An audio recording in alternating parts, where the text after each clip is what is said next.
Hello there, my name is Richard McMunn from the interview training company passmyinterview.com, and in this tutorial I will teach you how to pass a sales team leader interview. So it does not matter which organisation you are being interviewed for the position of sales team leader. I promise you, if you watch this right through from beginning to end, it will make a huge difference to your interview preparation. Now, before I get into those sales team leader interview questions and high scoring answers, welcome to this tutorial. My name is Richard McMunn, that's me there in the centre. I've been helping people for about 20 years now to pass their interviews, and I do that by giving you top scoring answers you can't find anywhere else. So make sure you've got a pen and some paper with you and take notes on the answers that I'm going to give you to the guaranteed interview questions that are going to come up during your interview. Please do subscribe to the channel by clicking the red button below the video, and then you won't miss out on any of the weekly training videos I'm uploading. We've got over 200,000 members of our community here on YouTube now, and lots of them are getting jobs following studying these videos. I'd also very much appreciate it if you gave the video a like. Thank you very much. That always motivates me to create more content for you. So let's get straight into it. What are these sales team leader interview questions and top scoring answers? Well, I can pretty much guarantee the first question of your sales team leader interview is going to be, tell me about yourself, or in this case, introduce yourself and tell me why you want to be a sales team leader. So if this is going to be your first interview question, we want to make sure we give them a positive, punchy and confident response to this interview question, because that will set you off on the right footing for the remainder of your interview. Here's my suggested answer. I am someone who loves to be the person responsible and accountable for sales targets, and for also motivating my team to reach those targets. Now, not only do I have the right attributes to excel within the role of a sales team leader, but I also have the leadership and management experience to drive a team forward using progressive motivational techniques that are designed to encourage everyone to be the best they possibly can be.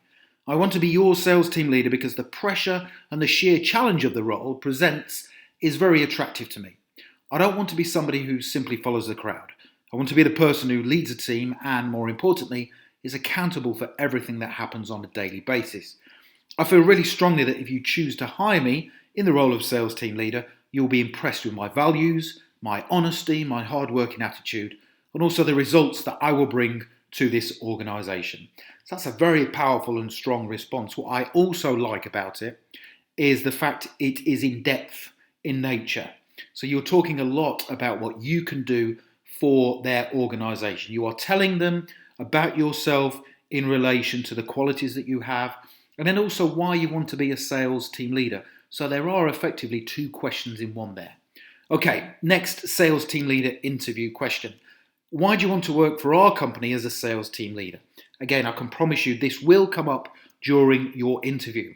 So we don't just want to say, well, I saw the job advertised and I think your company would be great to work for. That's not strong enough. We want to give them a couple of reasons why you have chosen their company to be sales team leader. So here is my strong answer. I would like to work for your company as a sales team leader for two specific reasons. The first reason is the products and services you offer that I will be responsible for selling as part of my role are ones that I genuinely believe in. Now, during my research and preparation for the interview, I spent time reading up about your services, and there is so much the team and I will be able to focus on when promoting them to prospective customers and clients. I feel if you are excited about a product or a service and you genuinely believe in it, it is far easier to sell.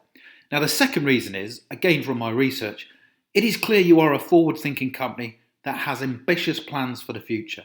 Now, those plans are something I would like to be a part of, and I would love to help you achieve them by surpassing the sales targets that you set within this role.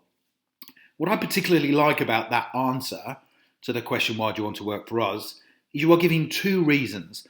The first one demonstrates that you have studied their products and services, so look into them before you go to the interview, and you believe in them. And as you and I know, in sales, it's far easier to sell something and explain the benefits of something if you believe in it. The second reason is, obviously, you've looked into them, they are forward thinking and they would be an exciting company to work for. So 2 really good reasons why you would want to work for their company. Question number 3, how would you deal with a difficult member of the sales team? So this sales team leader interview question is assessing your strength of management ability. So how would you deal with a difficult member of the sales team?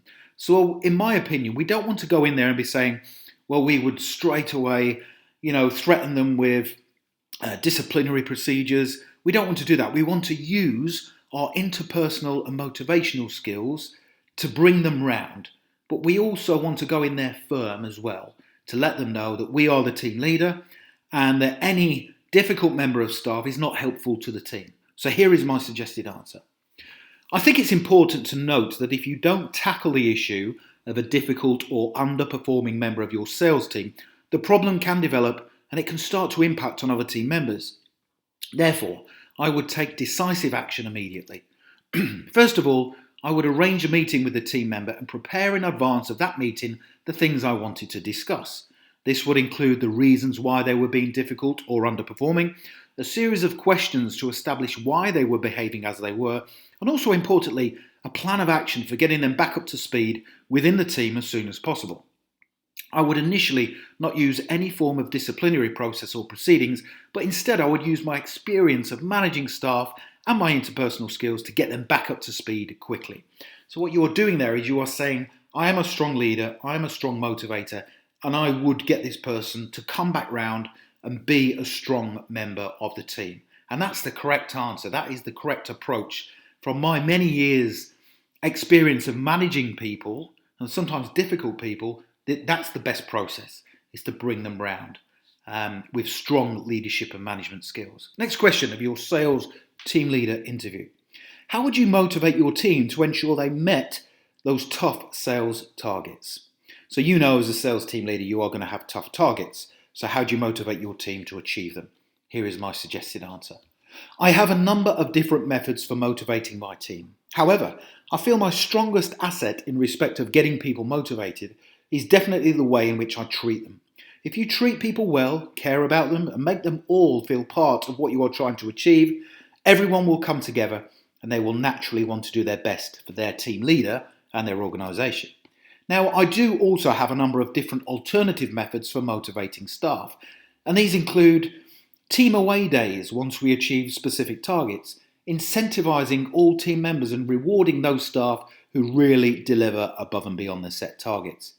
I am always careful to reward not just the superstars of a sales team, but also the core performers who deliver month in, month out. It's good to have a competitive team environment, but everyone has to feel valued in the team. I always insist on a positive can-do attitude where everyone supports each other to achieve the team's sales objectives. That's a great answer. You are demonstrating that you can get people motivated by the manner in which you treat them and you involve them within the sales team, but you also have some other alternative methods for incentivizing your staff when needed. Next question. What are the most important qualities needed to become a great sales team leader? So this assesses your knowledge of the sales process, it assesses your understanding of the job description and the person's specification for a sales team leader. So I've done the research for you. Here is a strong answer. In my experience, there are 6 really important qualities needed to be effective in the role of a sales team leader. You need passion for your job and an understanding of the sales process, a natural ability to motivate others in order to help them be their best, in-depth knowledge of your employer's products and services, and also excellent interpersonal and communication skills so you can build genuine relationships and trust with your customers and clients. Finally, you need to be commercially aware in respect of your employer's financial objectives, as these are the main driving factor for the sales team being employed in the first place. Again, what I like about that answer is you are giving a set number of qualities. You are not just randomly picking them out of thin air. You already know what they are, so you are saying, in my experience, you need 6 really important qualities. If you said that to me, I would think this person is really prepared and they know the exact qualities needed. Now, the final quality I've listed there is commercially aware, and I have done that deliberately. Again, if you said that to me as the final quality needed to be a great sales team leader, that you needed to be commercially aware, I would think this person is smart and they are also on my side. They understand that a sales team is only present because of the commercial objectives and financial objectives of the organisation, and you have to deliver within a sales team. Okay, if you would like more sales team leader and manager interview questions, click the link in the top right hand corner of that video and it will take you through to my website passmyinterview.com, and I've placed a full list of sales manager and sales team leader interview questions on that page that you can read, including the ones that I have just mentioned. I hope you've enjoyed that. Don't forget to subscribe so you don't miss out. As I say, lots and lots of people are passing their interviews using these training videos and I don't want you to miss out. So please subscribe, and as I say, I would very, very much appreciate it if you gave the video a thumbs up. Thank you very much indeed. I hope you have a brilliant day and I wish you all the best for passing your sales team leader interview. Thank you very much.